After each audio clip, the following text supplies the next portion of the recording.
Hola, ¿qué tal? Buen día. Mi nombre es Iraís. Estoy una vez más en su programa Mujeres Restaurando y hoy tengo el enorme gusto de conectar con Claire de Meservil López, que es una gran maestra a quien he tenido el gusto de conocer a través de esta conversación. Y bueno, pues nos honra muchísimo que esté aquí, que esté conectada desde Costa Rica y que quiera compartirse con la comunidad. Voy a presentarla de manera muy breve. Ella es psicóloga, licenciada por la Universidad de Costa Rica, cuenta con una maestría en educación con énfasis en desarrollo cognitivo y una segunda maestría en prácticas restaurativas. Actualmente cursa el doctorado en participación comunitaria. Desde hace más de 10 años trabaja en el Instituto Internacional de Prácticas Restaurativas IIRP. También es investigadora, perdón, y profesora asociada en la Facultad de Educación de la Universidad de Costa Rica. Claire vive con sus hijos, sus dos gatos, que probablemente me decías que se asomen por aquí. Le encanta pintar y escribir y disfruta de participar de comunidades y círculos de escritores. Pues bienvenida, Claire. Muchísimas gracias. Este es tu espacio y nos da mucho gusto que estés aquí. Iraís, estoy muy contenta de poder participar de esta iniciativa de Mujeres Restaurando. Gracias por invitarme. Qué bien, Claire. Claire, ¿cómo ha sido tu transitar en la justicia restaurativa? Podemos escuchar bueno, de lo que acabo de leer, que eres psicóloga, y cómo fue que decidiste a enfocar tu trabajo en la justicia restaurativa. Es interesante, hay momentos en la vida que uno no se espera que sean tan importantes y que te abren un camino que no solo es inesperado, sino que cambia todo. Yo, como psicóloga, en aquel entonces, si estamos hablando, me parece que del año 2010, 2000 o 2010, no recuerdo muy bien, trabajaba dando consulta en psicología clínica y también trabajaba como profesora en una universidad. Y la parte de la docencia y la parte de educación, siempre me sentí muy apasionada de eso. Yo creo que la mirada psicológica pues no se me quita, ya ni siquiera son anteojos, ya son los ojos que uno tiene, pero yo me identifico muchísimo como profesora, como maestra. Es como el rol en el que digo que puedo sentir que puedo ponerme al servicio de los demás. Y siendo profesora en esta universidad, hicieron una actividad donde invitaron a un tal Miguel Tello a hablar sobre prácticas restaurativas y no me acuerdo qué fue lo que estaba pasando en esos días, que yo como que normalmente estaba, como estamos todas las personas, muy atareada, con muchas cosas que tenía que hacer, pero algo en esa actividad yo dije, yo esa quiero ir, yo quiero entender de qué va esto, de las prácticas restaurativas.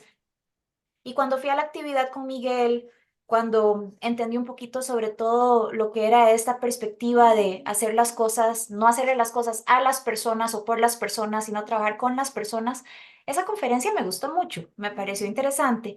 Pero lo que para mí fue significativo fue que en un auditorio que tenía las sillas atornilladas al piso, donde no había mucha opción de mover las sillas, Miguel dijo, pasen todos al escenario porque vamos a hacer un círculo. Y ya una vez que estábamos en círculo, escuchar a todas las personas, yo recuerdo que cuando Miguel dijo al final, bueno, ¿hay alguna pregunta, hay algún comentario? Y yo que no solo me siento muy apasionada acerca de la docencia, de la educación, también de la parte del acompañamiento terapéutico. Mi papá fue profesor también y yo crecí admirando mucho su trabajo. Decirle a Miguel, lo que me encanta de esto es que es acerca de uno hacer silencio. No es solo hacer silencio para que la otra persona hable. Yo creo que aprendemos mucho en las ciencias sociales sobre la importancia de la escucha, pero que el grupo hable, que el grupo mismo se pase la palabra. Y ese fue el gancho que a mí me pescó. Terminada esa actividad, le pregunté a Miguel, ¿cómo puedo aprender más? Yo quisiera saber más sobre esto. Ya de todas maneras, el trabajo mío ya estaba como muy orientado a la parte comunitaria, a la parte educativa. Entonces, Miguel ha sido un mentor, un amigo, un maestro que me permitió no solo capacitarme, sino conectarme con el instituto, con el que además entonces empecé a formarme y luego con el que hice estudios de posgrado y con el que he estado trabajando, como mencionaste, desde hace ya más de una década. Miguel en ese momento también estaba desarrollando un trabajo fuerte con Poder Judicial en Costa Rica En Costa Rica desde el año 2006 ya había inquietud importante por explorar la justicia restaurativa dentro de lo que es el sistema judicial. Se convirtió en un proyecto piloto en el año 2012 y se convirtió en ley de la República en el año 2018. Y en ese proceso, Miguel estaba capacitando muchísimos grupos de defensores y defensoras públicos, de trabajadores sociales, de psicólogas y psicólogos del mismo Poder Judicial que estaban buscando cómo desarrollar su propio modelo de justicia restaurativa. Y entonces, junto con otras colegas, apoyamos a Miguel en esos procesos de capacitación porque él era el contacto principal y, y bueno, y el resto ha sido historia. Wow, fíjate que resuena en tu historia porque igual soy docente y amo pues la docencia y qué bonito que en este maestro, porque justo eso es también la justicia restaurativa, como una cadena de que una persona empezó y trajo a otra y otra y otra y cómo el trabajo de los demás nos inspira para también querer involucrarnos y cómo llega desde la docencia y a través de un maestro a tu vida la justicia restaurativa, Clay. Y también cuando platicábamos acerca de este proyecto y te pregunté qué querías compartir, me comentaste sobre justicia restaurativa y desarrollo juvenil positivo, Claire. ¿Puedes compartirnos acerca de este tema? Sí, ¿Qué es? claro. Ayúdanos a entender. Sí, sí, y hace poco estaba dando una clase virtual con compañeras y compañeros de Argentina y estábamos hablando sobre el tema de penal juvenil. Entonces, mucho la pregunta es, ¿qué quiere decir positivo? Porque la palabra puede volverse muy cargada. Pero antes de ir a eso, resaltar, bueno, primero, no solo cómo le tengo una profunda admiración y me parece muy inspirador el trabajo que Miguel ha hecho, no solo en Costa Rica, sino a través de toda Centroamérica, pero también que no es solo una persona que lo trae, sino que de pronto todo este influjo de la escucha, de los procesos circulares, de toma de decisiones, de estos diálogos restaurativos, aprovechando la expresión, ya tiene sus propias formas de expresión en los diferentes lugares. Yo creo que vienen de este sentido, pues muy anticolonial y muy profundo que tenemos en los diferentes lugares y de pronto logramos hacer constelaciones donde no es únicamente que una persona lo trae, sino que esta persona abre la conversación y es como una explosión en cadena que empieza a ocurrir con todas las buenas prácticas que de todas maneras van tomando lugar y que se continúan elevando. Y en mi caso, parte de esas buenas prácticas o de esas sabidurías, de esas cosas que para mí eran muy importantes, tenían que ver mucho con esa parte, no me gusta tanto usar la palabra preventiva, porque siento que prevención es una palabra que sigue poniendo la posibilidad del daño en el centro, pero tal vez con esa parte propositiva, esa parte proactiva de qué está pasando con la juventud, con los grupos, con los entornos educativos. Yo ya era profesora en ese 2010 en la Universidad de Costa Rica en cursos de desarrollo adolescente. Y son cursos que se dan a personas que están estudiando para ser profesoras, profesores de colegio, de secundaria, pues como lo que dirían en México de preparatoria. Y en lo que estaba dando esos cursos, sí tenía como mucho la inquietud, ¿cómo traemos esto de las prácticas restaurativas a este espacio? Más porque he ido aprendiendo cómo trabajar en sistema de justicia y cómo poder aprender, cómo poner al servicio de las comunidades y de las personas todo este paradigma, pero desde la parte educativa, eso en Costa Rica llegó de segundo. Empezamos por justicia y luego fue que empezamos a tocar puertas en Ministerio de Educación, en centros de educación pública, privada, en iniciativas comunitarias, en organizaciones estatales y no gubernamentales de trabajo comunitario y todo lo que tiene que ver con las teorías del desarrollo juvenil positivo en las que yo me fui formando tenían que ver con, bueno, ¿cuáles son esos factores internos? ¿Cuáles son esos elementos internos que promueven que la persona joven se pueda desarrollar de la forma más saludable posible, más prosocial posible, más orientada al bienestar, pero ese bienestar que no es solo propio, sino que es compartido, y también cuáles son los factores externos a nivel comunitario, a nivel de ambientes. Y desde el trabajo teórico, la teoría de los activos del desarrollo es una teoría que ya tiene 40 años de evidencia, de investigación. La inicia Nancy Leffert con otras personas colaboradoras desde los años 90. Se ha hecho mucho trabajo intercultural y no voy a ahondar ahorita en esta porque sería ponerme a dar cátedra y creo que la idea no es esa en este momento, pero por En la decirlo muy... conversación aprendemos, Claire, así que tú Sí, libre.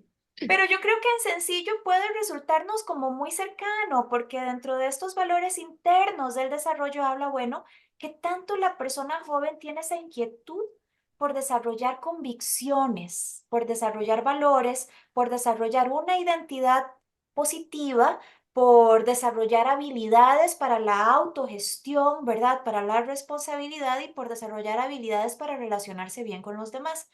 Y bueno, cada una de estas esferas tiene una serie de subescalas, porque es todo un cuerpo teórico.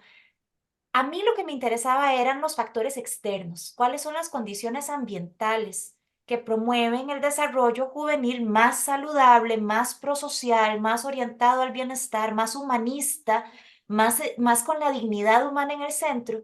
Y dentro de esta misma teoría, lo que propone dentro de los valores externos es promover el uso constructivo del tiempo, que hayan altos niveles de apoyo y de cercanía, que hayan límites y expectativas elevadas y que haya empoderamiento comunitario, que se ponga la persona joven en ese lugar de decir, hey, aquí tenés que participar, porque la comunidad también te necesita y estamos esperando que des de vuelta.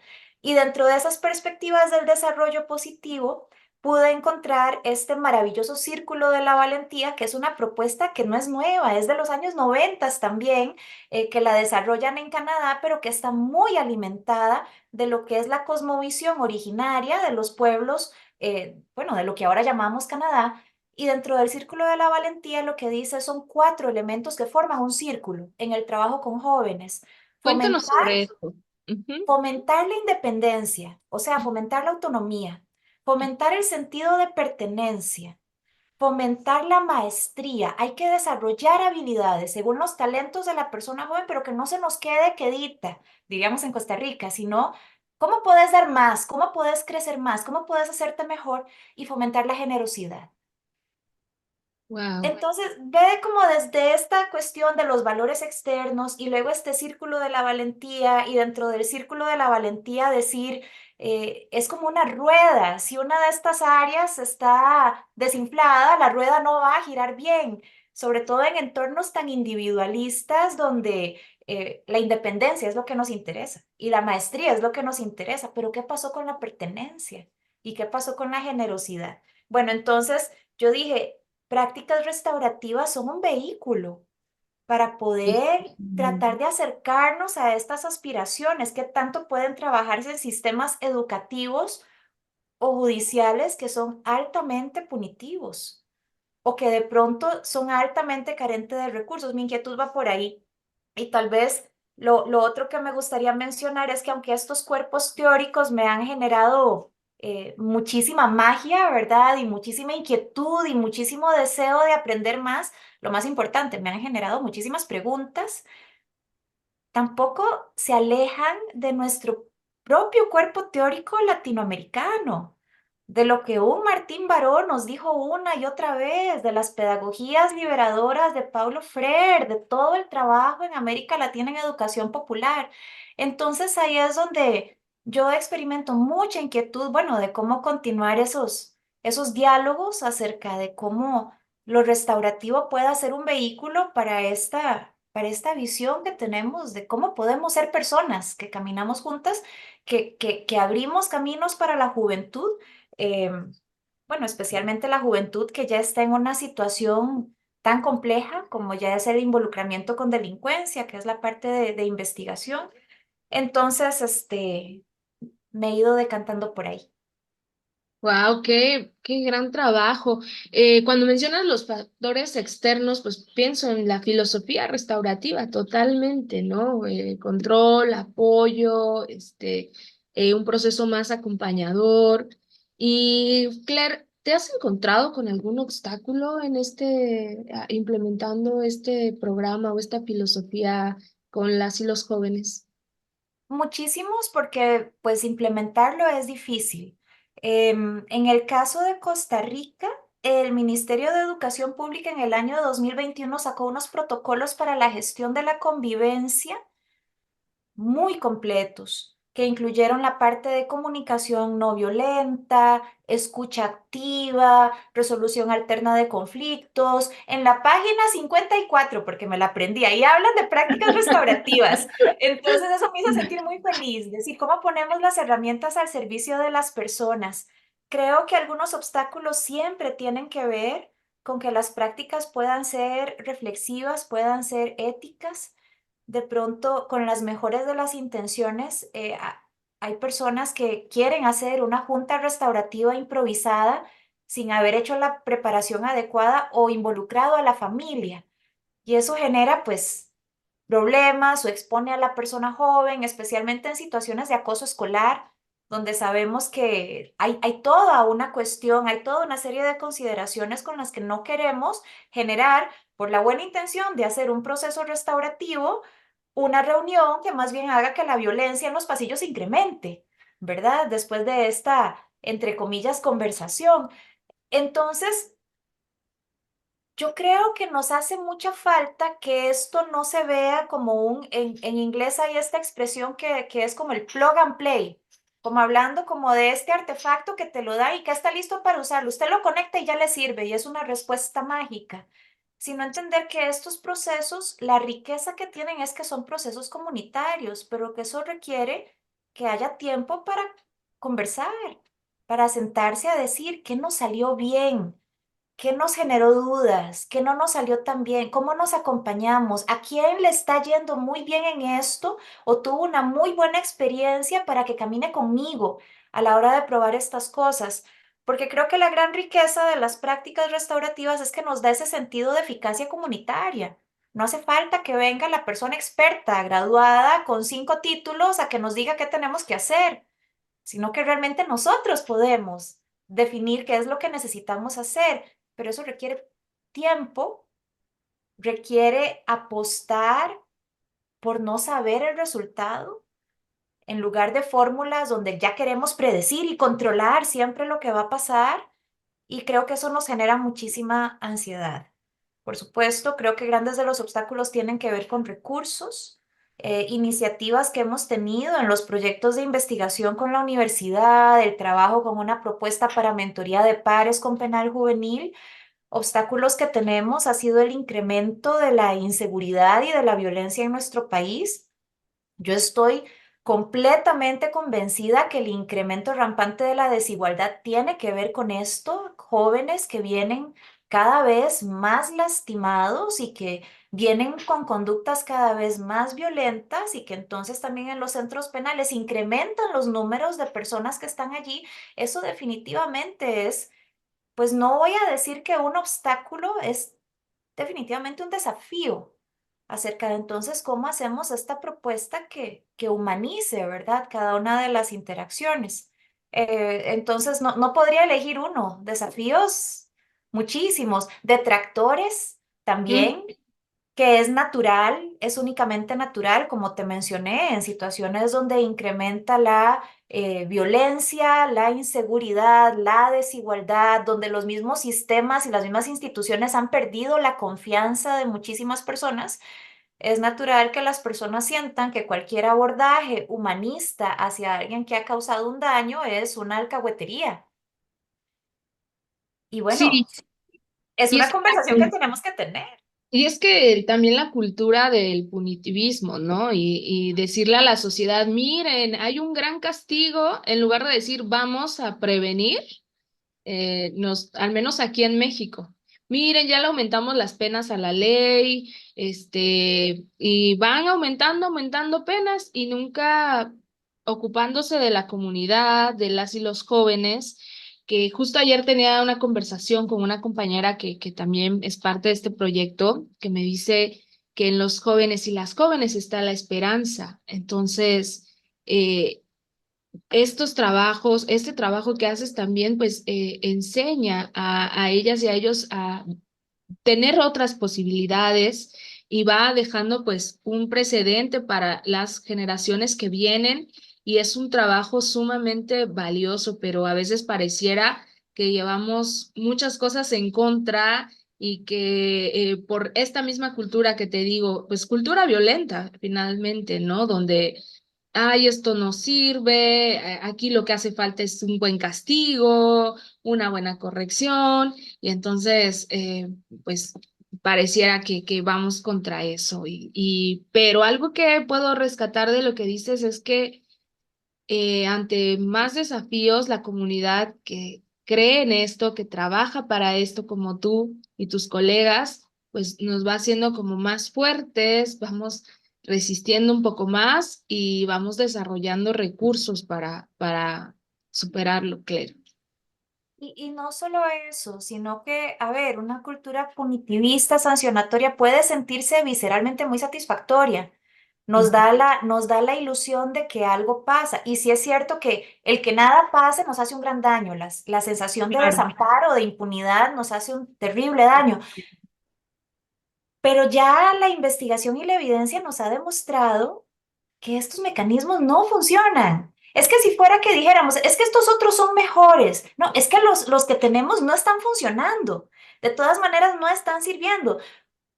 Pero estas propuestas restaurativas, estas propuestas humanizantes, estas propuestas que saben que ninguna persona debería quedarse atrás, están haciendo contracultura a la dirección fuertísima hacia la que van todos nuestros sistemas y todas nuestras condiciones estructurales. Entonces, hacer este trabajo yo creo que tiene que ver mucho con conectarse con la alegría, con esa propia alma humana que nos ayude a saber que es un trabajo de resistencia. Gilles Deleuze decía que la alegría es resistencia porque el poder se mueve sobre los cuerpos tristes. Entonces, es un Bonito. trabajo de alegría, es un trabajo de esperanza, como decía Pablo Freire, pero no de esperanza de esperar, sino esperanza de esperanzar. Em, pero es un trabajo contracorriente porque las condiciones van a seguir poniéndose en contra. En el uno a uno, en el trabajo con las comunidades más cercanas, uno ve lo que sirve. Uno ve esa conexión que se dio, esa persona que te respondió, esa joven que de pronto tomó esa plataforma de liderazgo y ahora está teniendo una influencia sobre sus pares, sobre sus propias familias, sobre sus bebés, si es que los tiene. Entonces yo creo que ahí es donde hay que continuar trabajando desde la convicción de que estamos apostando por la vida de las personas. Em, pero sí creo que es un trabajo de resistencia que no funciona si no creamos conexiones con otros conocimientos, con otras buenas prácticas, con otras comunidades, con esas dinámicas circulares de saber que todos y todas estamos aprendiendo. Y yo sí creo mucho que en estas cuestiones de prácticas restaurativas, de justicia restaurativa, necesitamos ser una comunidad de comunidades que siempre tiene más preguntas que respuestas. Por eso es que valoro mucho lo que estás haciendo con esta serie de videopodcasts, ¿verdad? Porque es conectarnos. Y entonces, ¿cómo nos llamamos y cómo nos aconsejamos y cómo nos damos fuerzas cuando nos faltan? Em, Como decía mi hermano, de una frase de alguien que ya no me acuerdo quién la dijo, pero él me decía, es que si lo estás haciendo a solas, lo estás haciendo mal. Esto es algo que se Ah, hace, wow, qué bonito, qué valioso eso, es me encanta. necesario. Sí, sí, sí. Pues justo esto, Claire, pretende este programa, ver que no vamos caminando solas, que vamos, juntas y que nos une nuestras historias, nos une la labor, nos une, pues, la esperanza que tenemos, como dices, de que es esperanzador este trabajo y pues que queremos restaurar al mundo, que le hace tanta falta esto, restaurarle, ¿no? Entonces, qué valioso todo lo que nos dices, que me quedo con algo que mencionaste, que de pronto queremos tener el control y a mí me parece que la justicia restaurativa nos ha enseñado a confiar más en las personas, o hablo desde mi experiencia personal, que, bueno, en mi caso soy abogada, entonces tenía como que también es otra cosa que me sucedió, que se rompieron muchas estructuras que tenía. No con esto estoy juzgando la abogacía, fue mi caso muy personal. Entonces, de pronto querer tener el control y decir, voy a hacer esto, esto, esto, para que resulte esto y esto, en mi caso, y de pronto la justicia restaurativa, esta filosofía y estas prácticas me han enseñado a confiar en las personas. Ellas son sabias, ellas saben cómo van a resolver. Entonces, de pronto tú puedes haber programado, hecho una lista y sí, claro que sirve, porque con esto estoy queriendo decir que vamos a llegar a ver qué pasa. Siempre debemos tener el compromiso y la ética de prepararnos nosotras, en nuestro, espiritualmente, mentalmente, autocuidarnos y también preparar la metodología, estudiar. Es un constante estar aprendiendo y tomar distintas, como dijiste hace un momento, ir aprendiendo de otros temas, otras materias que nos pueden complementar nuestro trabajo. Y bueno, llegamos preparadas y todo, pero al final, las personas con su infinita sabiduría que viven lo que pasó son las que deciden enteramente cómo resolver, y eso creo que es algo muy, muy valioso que permite las prácticas restaurativas, ¿no? Devolverles la voz, el poder de cómo resolver, y pues mm, eso que dijiste es súper valioso, rescatarlo, Claire. Y yo creo que también desde un enfoque restaurativo, ver cómo se hace este trabajo comunitario, desde generar una conciencia del daño. Hace un par de años estuve participando con unas conferencias virtuales con colegas maravillosas y maravillosos de Colombia, y me encantó lo que uno de los maestros estaba diciendo, es que no toda justicia restaurativa es comunitaria, ni toda justicia comunitaria es restaurativa. Y eso a mí me dejó pensando. Hay conocimiento especializado al que las comunidades no necesariamente han tenido acceso. Por ejemplo, si estamos hablando acerca de conocimiento especializado o experiencia en temas que tengan que ver con derechos humanos, por ejemplo, que tengan que ver con situaciones de género, que tengan que ver, por ejemplo, con derechos de niños, niñas y adolescentes. Pero ¿cómo es que se presenta esto, este conocimiento especializado, esta experiencia, esta evidencia, pero luego se le devuelve la voz a la comunidad? Que esa es una de las cosas que John Braithwaite como criminólogo planteaba en cuestiones de salud pública, por ejemplo, si se hacen campañas para el lavado de manos o para el manejo de cierto tipo de residuos, si estamos hablando de situaciones todavía más graves como el acceso a la educación de las niñas, por ejemplo, o matrimonios forzados o mutilación femenina. No es como que de pronto podemos decir las comunidades siempre van a tener sabiduría para resolver las cosas de la mejor manera, porque a veces venimos de sistemas que pueden traer sus propias violencias, ¿verdad? Y que pueden traer sus propias vulnerabilizaciones a ciertos miembros específicos de estos grupos. Y podríamos hablar de género, de discapacidad, de raza, de cultura, de etnia, de muchas cosas, pero yo creo que abrir estas conversaciones desde un espacio restaurativo, orientado a la escucha y a la dignificación de los mismos liderazgos comunitarios, va a tener muchas mejores probabilidades de éxito que o decidir no meterse del todo en una situación donde los derechos de algunas personas tal vez están siendo violentados, o por otro lado, llegar acá como las dueñas de la verdad o los dueños de la verdad a decirles es que ustedes hacen las cosas mal y yo les voy a decir cómo es que tienen que hacerlas, ¿verdad? Entonces ahí es donde creo que este es un trabajo en un mundo como en el que vivimos ahora, que es cada vez más indispensable.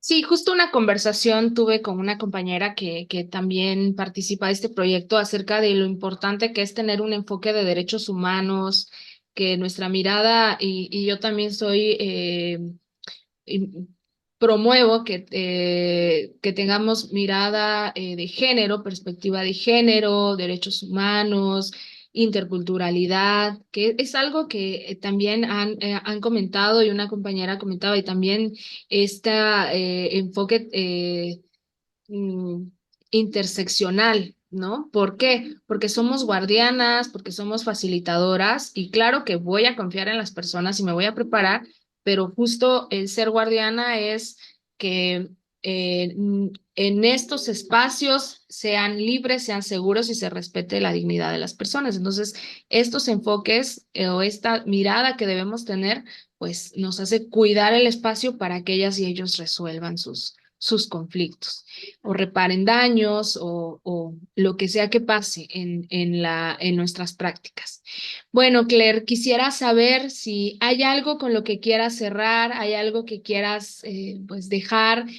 Puede ser que quieras dejar un tema en la mesa de diálogo para que nos llevemos de reflexión, que está haciendo falta y que sea importante decir aquí. Pues escuchándote y creo que la dirección que orgánicamente tomó la conversación me hacen desear dejar sobre la mesa el tema de la inclusión Ujú. y cómo las prácticas restaurativas pueden ser un vehículo para la inclusión, un vehículo para, en lo que estamos en este círculo, hacernos la pregunta de cuáles voces deberían estar en este círculo y no están aquí todavía, y por qué, y empezar a hacer esas preguntas, qué tanto las prácticas restaurativas pueden ser ese vehículo para poder abrir espacios, para romper hacia esos espacios, si es que no existen, donde las personas cuenten su propia historia y no sea alguien más el que quien hable por ellas. Entonces, dejar eso por ahí sobre la mesa como algo, no es nuevo, creo que ya venimos hablando de eso de una o de otra manera, pero es una conversación que no debería agotarse pronto. Sí, de hecho, uno de los principios de la justicia restaurativa es que es inclusiva, pero ¿qué tanto estamos incluyendo, como ya lo dejaste en la mesa? Claire, muchas gracias. Sé que es muy poquito tiempo y que podríamos extendernos hablando de todo lo que compartes. Eres una mujer muy sabia. Te admiro por el trabajo que haces y por ser voz para de tantas personas. Gracias por estar aquí y bueno, pues sigamos sumando, sigamos tejiendo historias, sigamos construyendo para la paz y qué bueno contar con personas como tú en este camino. Iraís, muchas gracias.